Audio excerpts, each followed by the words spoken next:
Всем привет! Вы на канале Автозвук.ua, и сегодня у нас на обзоре будет очень интересный девайс. Это автомобильная магнитола, которую можно было бы назвать одной из самых дешевых, но я назову ее, пожалуй, самой дешевой автомобильной магнитолой в мире, потому что лично я никогда ранее ничего дешевле не встречал. Стоит данный ресивер меньше $10, и его можно приобрести буквально день в день, даже не дожидаясь, пока посылка придет с Китая. Для чего и кому нужна такая магнитола, это, можно сказать, риторический вопрос. Здесь важно другое. Магнитолка стоит меньше $10, в ней есть USB, в ней есть FM приемник, и она работает. С другой стороны, как подсказывают умные люди, при продаже бюджетного автомобиля наличие такой магнитолы в салоне позволяет хоть и формально, но все же указать в объявлении, что машина оснащена MP3 проигрывателем. И, кстати, если верить инструкции, то магнитола Starlight SLT302 не воспроизводит какие-либо другие файлы, кроме MP3. Если посмотреть на эту магнитолу, скажем так, с фасада или с лица, то она мало чем будет отличаться от любой другой бюджетной магнитолки. В принципе, панелька у нее не съемная, но в этом, наверное, нет никакого смысла, так как толщина корпуса данного девайса и так не намного больше, чем толщина передней панели. Я считаю такие габаритные размеры колоссальным преимуществом, так как помимо автомобиля данный девайс можно установить на мототехнику или водный транспорт. Более того, здесь даже предусмотрена полушахта, которая облегчит установку. Несмотря на бюджетную стоимость, в дизайне магнитолы присутствуют даже какие-то интересные элементы. Например, слева и справа от дисплея у нас есть светодиодная подсветка полукруглой формы, что говорит нам о том, что производитель экономил, скажем так, не по максимуму. И если постараться, можно сделать еще бюджетнее и еще дешевле. Также хочу обратить внимание на то, что помимо USB разъема есть еще слот под картой памяти microSD. А вот AUX разъем здесь уже отсутствует. С тылу магнитола не менее прекрасна, чем с фасада. Никаких разъемов, никаких ISO фишек, а только голые провода и старая добрая скрутка. Из разъемов у нас есть только разъем под джек FM антенны. Также есть 5 контактов, 3 из которых отвечают за питание, то есть плюс-минус зажигание, и еще 2 провода для подключения динамиков.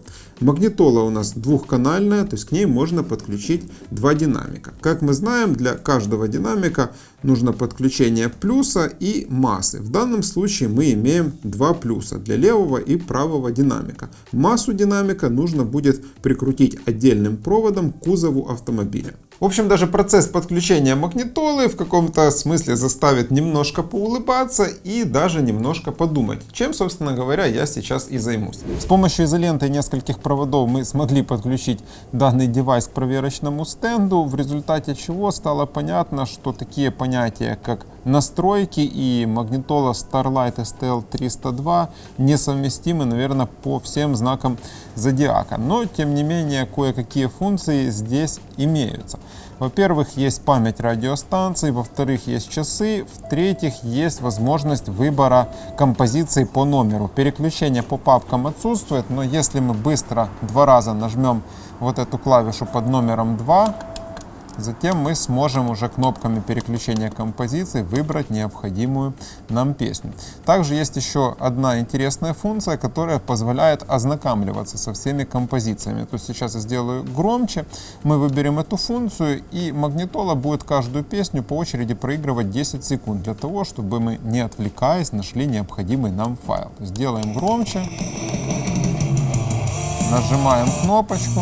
И теперь каждых 10 секунд у нас будет включаться новая песня.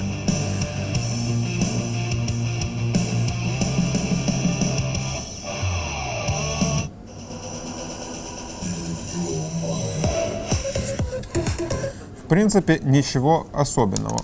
Убавляем громкость, и, кстати, по аудио настройкам это все настройки. Привычных настроек высоких, низких частот, тон компенсации, тем более баланс федер здесь нет. Ну и в принципе, так как здесь 2 динамика, то о каком-то там балансе между передними и задними динамиками речи идти не может. Тем не менее, у нас есть функция повтора, то есть нажимая эту кнопку, выбранная композиция будет воспроизводиться по кругу. Еще раз нажимаем кнопку, у нас отображается надпись All, то есть все песни уже играют по порядку один за другим. Также есть немаловажная кнопочка пауза, ей придется пользоваться, так как кнопки отключения звука нет. И последняя кнопочка — это кнопка выбора источника. У нас источников может быть 3. Это, во-первых, FM приемник, во-вторых, USB и, в-третьих, еще карты памяти microSD. Слот под карточки находится на, скажем так, нижнем торце магнитолы.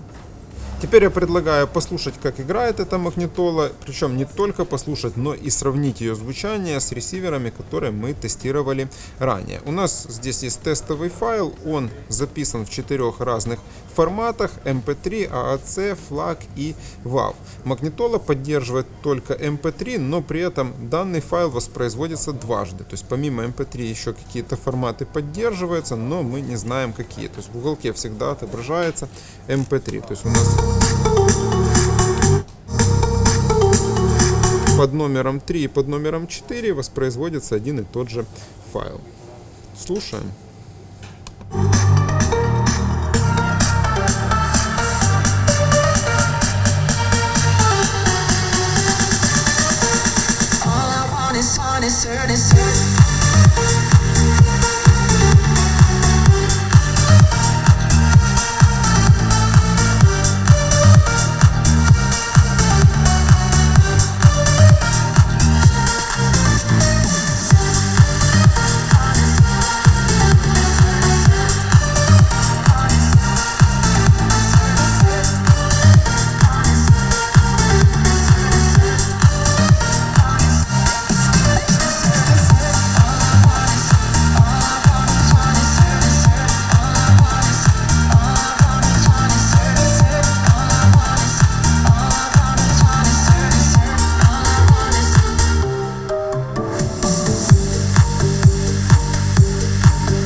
Итак, послушав данный ресивер, а также послушав огромное количество других ресиверов, естественно подороже, как двухдиновых, так и однодиновых, у меня не поворачивается язык сказать, что звучание здесь какое-то самое плохое или отвратительное. Честно говоря, из более дорогих девайсов у нас встречались ресиверы, которые играли хуже. Конечно, здесь отсутствуют настройки, но если посмотреть на все это еще с точки зрения самой минимальной цены, то можно с уверенностью сказать, что данная магнитола играет очень даже неплохо и по сравнению с более дорогими аналогами. Также хочется отметить, что несмотря на не подключенную FM-антенну, а просто на торчащий из корпуса магнитолы какой-то шнурок, находясь в помещении с бетонными перекрытиями, магнитола находит какие-то радиостанции. Вот, например, было 95,3 FM, сейчас 96,8, и в принципе так можно продолжать дальше. В итоге можно сказать следующее. Несмотря на самую низкую в мире стоимость, ресивер вполне работоспособный, интересный и даже в какой-то мере функциональный. Конечно, для ценителей автозвука данная магнитола не подойдет, но там есть уже другие девайсы и абсолютно в другом бюджете. Эту же магнитолку можно рассматривать, например, как временное решение, пока вы копите на магнитолу покачественней. как решение при продаже автомобиля. Также ее можно установить на альтернативные виды техники, водный транспорт, мототехнику, сельскохозяйственную технику.